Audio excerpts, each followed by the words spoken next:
রাতের অন্ধকারে কালনাগিনী হয়ে ছবল মারত, আবার দিনের বেলায় ওঝা হয়ে ঝাড়তে আসতো।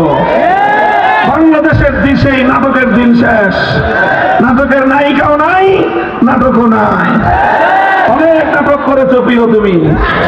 বাংলাদেশের মানুষ আর নাটক দেখবে না ইনশাআল্লাহ। কথা বলে ঠিক না দেখে বলতে চাই, হিন্দু ভাইদেরকে আশ্বস্ত করতে চাই, বৌদ্ধদেরকে বলতে চাই, খ্রিস্টানদেরকে বলতে চাই, তোমাদের মন্দির, তোমাদের প্যাগোডা, তোমাদের গির্জা আমরা নিরাপত্তা দেবো ইনশাআল্লাহ, কিন্তু মুসলমানদের জনপদে কোনো মূর্তি আমরা থাকতে দেব না।